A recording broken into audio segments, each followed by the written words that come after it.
Okay, so this is just a quick supplemental note. Everything I'm about to tell you is stuff that we have actually already talked about in class, but I wanted to hit this point particularly hard. This is a very common mistake that lots of students make when doing vector calculus. And so again, I did talk about this in class, but I wanted to group all of the analogous scenarios together to make sure everyone's clear on the point here. Okay, so here's a scenario. Let's suppose we've been asked to compute a flux. And a little background information, it's going to turn out that the divergence is 0 and that the surface is an open surface.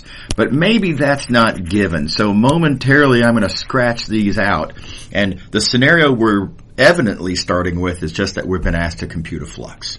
Okay, so what a lot of students will do, very reasonably, they'll compute the divergence and get that it's 0. That's fine. Okay, here's where things go off the rails. Students will then think to themselves, oh, I remember a theorem that relates divergence to flux. That's Gauss's divergence theorem. And then they will write down flux through S, F dot ds, equals triple integral divergence, dv, which is, of course, triple integral of 0 at this point, which is 0, and then stop and think that they've gotten the right answer and walk away. And tragically, what they've written down here is all wrong. Now, why is this wrong? Well, students, of course, are thinking to themselves as they're writing this down, they're thinking, hey, I'm applying the divergence theorem. What's wrong with that? Well, here's the divergence theorem. Right, on our usual diagram. Very importantly, notice, to apply the divergence theorem, the surface has to be a boundary. Now, I know I've said this before, but again, I feel the need to hit this point hard. It's not a formality. It's not that it has to be a boundary as a sort of a technicality. In fact, it has to be a boundary of a solid, because whatever that solid is whose boundary defines the surface has to be the solid that is the domain for this triple integral. Right? So if there is no such solid, then there is no such triple integral, and certainly there is no application of the divergence theorem. Okay, so in this scenario now recall, and it wasn't necessarily explicitly stated in the question, but the background was that the surface for this flux is an open surface, not a closed surface, right? So this surface was, some surface, let's say kind of like that, just kind of a curved, like a piece of paper that's been kind of slightly bent in space. So this is not the boundary of anything. You'll notice that in the work that I've written down here, emulating what I've seen on student papers in the past, it's sort of glossed over what the solid for this, domain for this triple integral is. As it must be glossed over because, of course, there is no such solid. Right? So anyway, please be on the lookout for this. This is a very dangerous scenario, and if you fall for this temptation, again, when you see that the divergence is 0, and then you see, I see daylight, right? And it's very tempting to think that that this is going to work out as just awesomely, like this nonsense calculation seems to have. And then you step on the landmine, and again, nothing on this in this work is actually valid, right? So, in particular, let's just be clear about this. It's not equal to a triple integral because there is no domain for that triple integral, and so everything that follows, this is all just wrong. And even worse, it's not something for which I can really give much partial credit. If I were if I were scoring this question, really the only thing on the page that's right is that, the student has perhaps, the premise of this scenario is the student has correctly computed the divergence to be 0. So very, very dangerous in that it causes you to think you've got an answer when in fact you don't. and then you don't have the opportunity to actually solve the problem as it should be solved. All right, now there is an analogous scenario for line integrals. Very, very analogous. So let's suppose we're in this scenario here, and again, maybe the vector field is given, but the curl isn't explicitly, and the curve is given, but the fact that it's open is not explicitly stated in the statement of the question. It's just that we want to compute a line integral.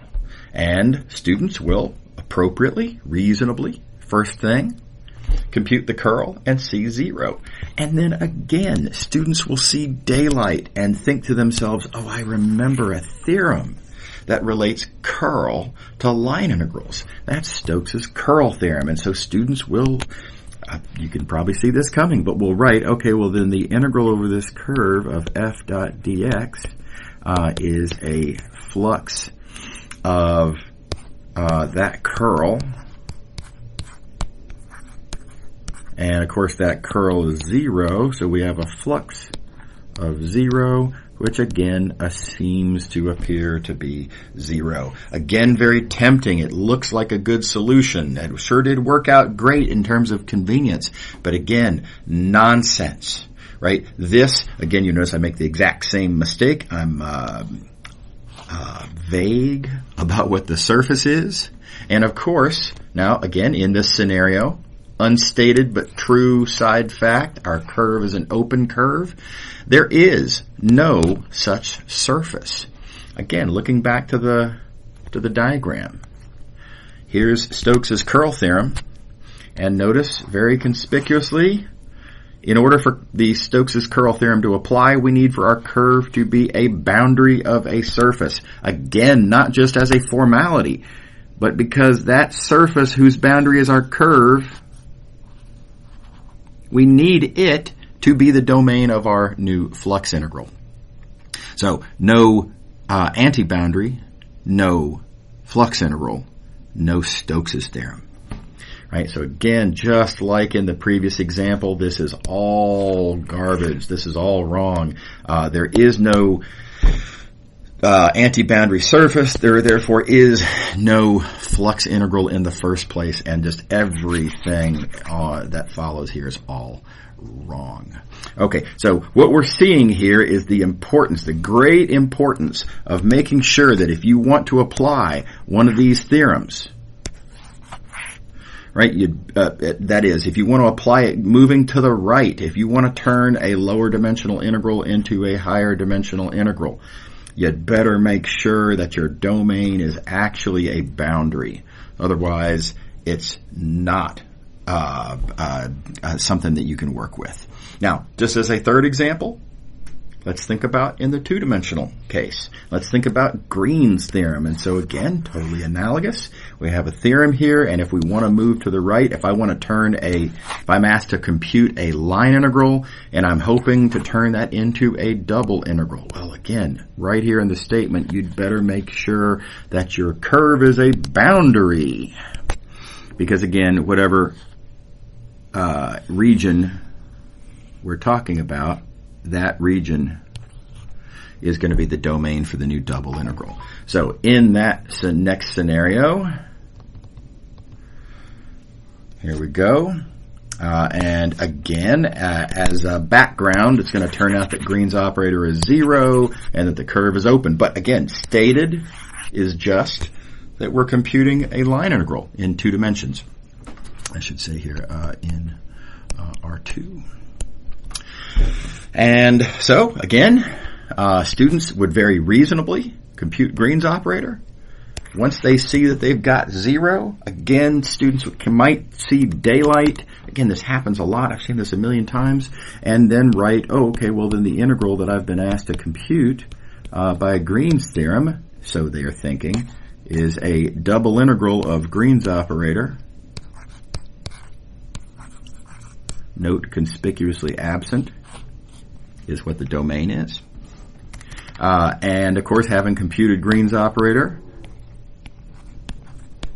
as 0, they again quickly, conveniently seem to have concluded that the integral is 0. And again, this is all wrong, all the same reasons. Again, there is no domain here. There is no anti-boundary for the curve because, again, background information, not explicitly stated, but the student didn't think it through. The curve is open. The curve is not the boundary of anything. There is no anti-boundary. There is no, therefore, double integral, and all of this work is garbage.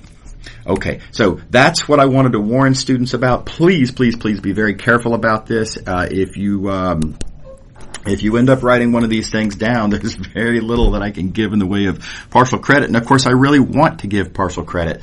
So, it always makes me sad when I see students that step on these landmines like this. So, be warned, and hope this is helpful. Good luck to everybody as you're studying for tomorrow's midterm, and look forward to seeing you tomorrow. And of course, also good luck for everybody studying for the final coming up very soon.